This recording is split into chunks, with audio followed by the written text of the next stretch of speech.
The last thing I want to talk about before we end, and I don't know how much time we have left, but I'm sure I'll get a cue in a minute here. But I want to talk about something that took place on June 24th. June 24th is a very significant date. Most of you probably don't know what June 24th means, why it's significant to us, conscious people around the country. June 24th is the birth date of Ken Bridges. Ken Bridges was killed by the DC sniper, so they say, on October the 11th, 2002. And Ken Bridges was a leader. He was a pioneer. He was a model of what it takes to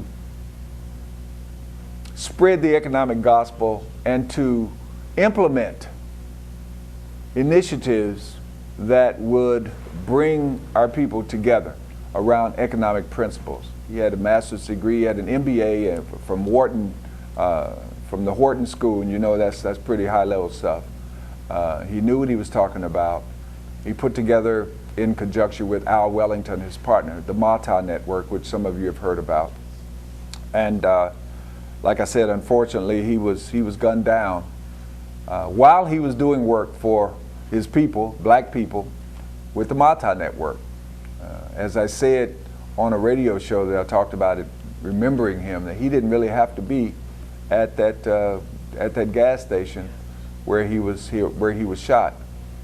He had passed it once on his way home and turned around and went back to a location in Virginia to take care of some business that they had called him back to take care of. He was almost in Philly.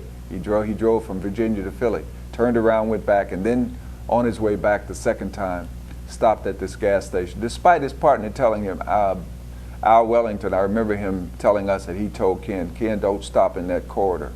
But apparently, for some reason, Ken stopped at this gas station, and that's where he was killed.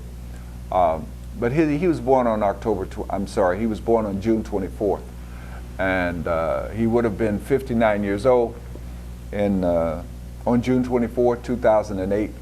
And what we're doing I am doing in conjunction with some folks around the country, is promoting a Ken Bridges Day. Ken Bridges was a leader with the same significance, though most of you don't know this, with the same significance as Malcolm X, or Marcus Garvey, or Martin Luther King, and all of the other leaders that we talk about. No, you may not have known him, but did you know Martin Luther King? Did you know Marcus Garvey? We celebrate their lives and all the things that they did. We should also make it a point to celebrate Ken Bridges and eventually have our own Ken Bridges Day, which is June 24th. I celebrate it now, along with other brothers and sisters around the country. We were on internet radio shows much of the day and night into the early morning hours on June 24th and June 25th, talking about the life and legacy of Ken Bridges and one of his sons, Justin, his oldest son, who's in Phoenix, Arizona now. He was a guest on one of the shows as well and talked about his involvement now and his carrying on the legacy that Ken Bridges left. People were calling in from all over the country. I was interviewed, and some other brothers and sisters who knew Ken pretty closely were interviewed as well. So we are working very hard to get the word out about Ken Bridges and the leadership that he displayed while he was with us before he made his transition. And we want to hold him up just like we hold up the other leaders, the other icons of black history. Ken Bridges' name should be on that list, and we should revere him, and we should honor his memory, and we should do the things that he promoted. And you can see much of that on kenbridges.org. Go to the website, you see it on your screen, kenbridges.org, and just learn about him and teach your children about him, and let everybody that you know, let them know what he did and what kind of person he was.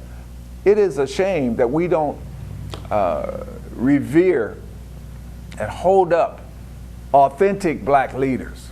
Yes, I said authentic. Those who have made the sacrifices. Now, Ken made the ultimate sacrifice. While he was killed, when he was killed, he was working for us. He was doing his work. And I wrote a piece called "If I Should Die on My Way to Freedom" in commemoration of his life. And it really talks about how he was on his way to freedom, and he died. He was killed, but he was doing the work. His family made tremendous sacrifices so that he could be available to those of us who knew him, so that he could be available to events and organizations to speak and to promote economic empowerment. And we should appreciate that. Appreciate it to the point that we not only recognize him and not only recognize the day he was born, June 24th, 1949, and we should also recognize the day he was killed, October the 11th, 2002. And we should promote his name and teach about him the same way we do other icons that have passed on. Another thing we must do as conscious brothers and sisters, is to think about his family. He left 6 children, and a wife, a widow, Jocelyn. He called her his queen, Jocelyn Bridges. She still lives in Philadelphia, and I believe, along with other conscious brothers and sisters, that it is very important and really incumbent upon those of us who work with Ken, and those of us who knew him, and those of us who appreciate him, to do whatever we can to help take care of Jocelyn. Now, if you know anything about history, you know about Marcus Garvey and his family, all the sacrifices he made for black people, but what that did to his family, both emotionally and financially. You know, when we say financially, boy, black folks start backing up. Oh, man. Hey.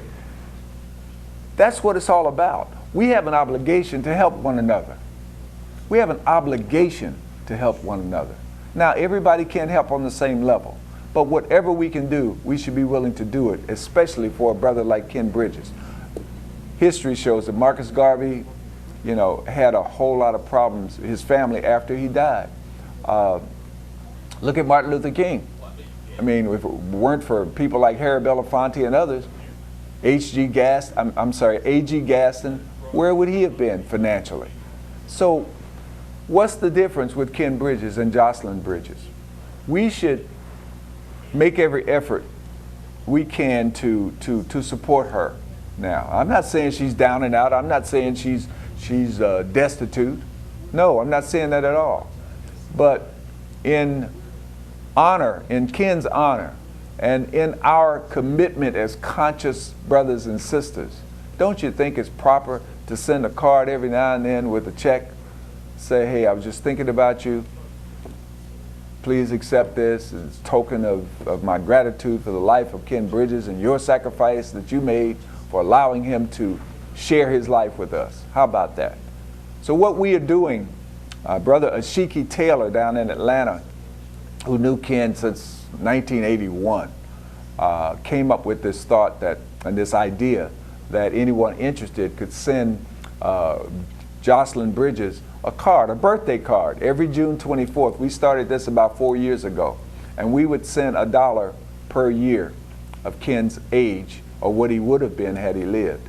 And this year would have been 59 years old, so we're sending $59 checks to Jocelyn Bridges in commemoration and appreciation of Ken's life and her sacrifice to us.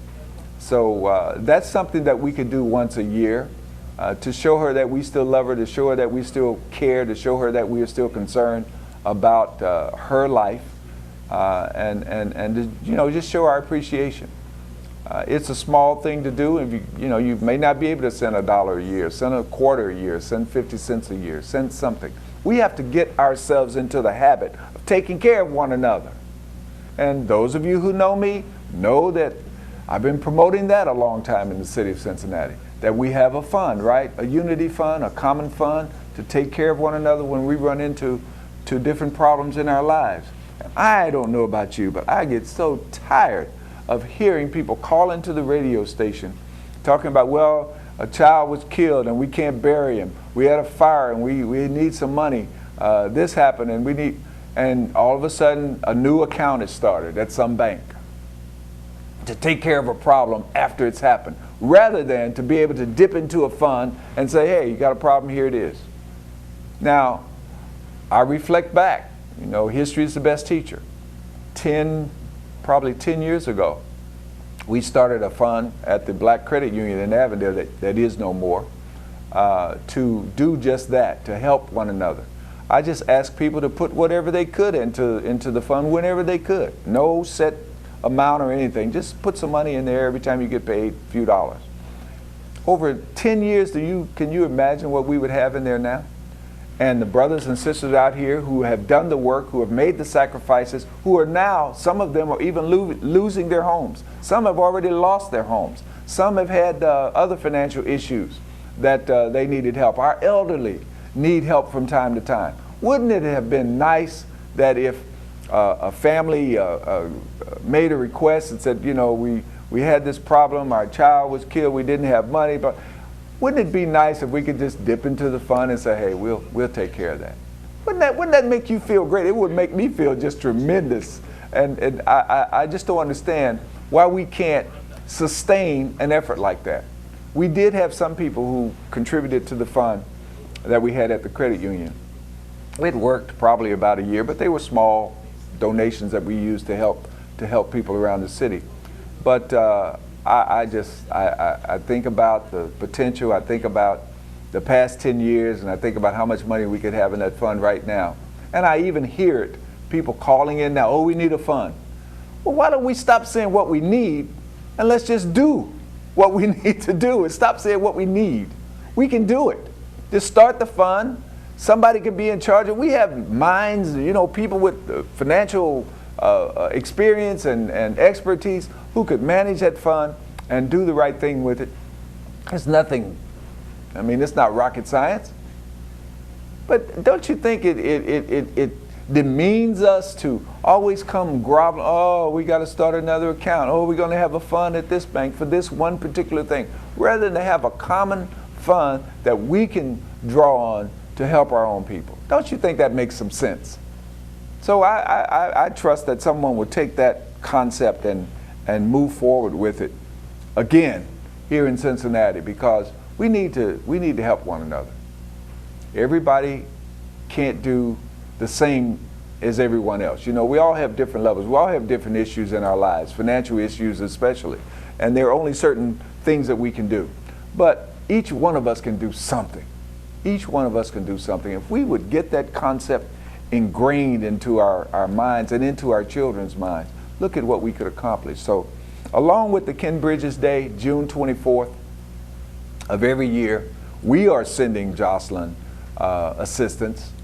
Those of us who recognize the value of doing that and our obligation to do that, because we don't want history to keep repeating itself. When our leaders fall, we want to be able to have a safety net for their families if they need that. Mohammed Nasruddin out in LA, he died last year. Matter of fact, he died 2 years ago in 2006, I think.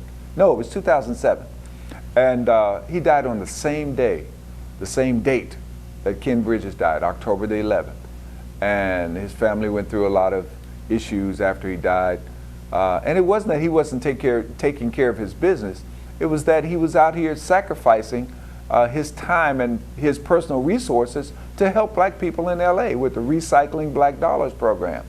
And, you know, he was only 53 years old, I think, the same age as Ken was.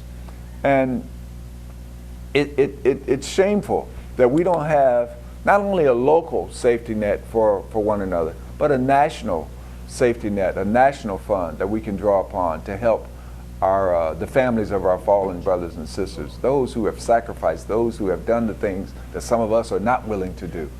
Well, if you're not willing to get out there and fight and to get your hands dirty and to do some things and to stand up and speak up, at least be willing to write a check every now and then, send a donation every now and then to some kind of fund so that we can help those who are making the huge sacrifices. Ken Bridges made the ultimate sacrifice. He lost his life working for black people. And Mohammed Nasruddin had a heart attack, and who knows what he was doing when that happened. I just think that it's shameful that we don't take better care of one another. And when I think about Marcus Garvey, I actually talked to Marcus Garvey's son, one of his sons, Julius Garvey. I met him down in Jamaica at a conference. and stayed in touch with him by phone and email. And he shared with me some thoughts that he and his brother Marcus Jr. had after Marcus Garvey died, and some of the things that they went through, very personal things. So I think we need to do a better job taking care of ourselves and looking out for one another.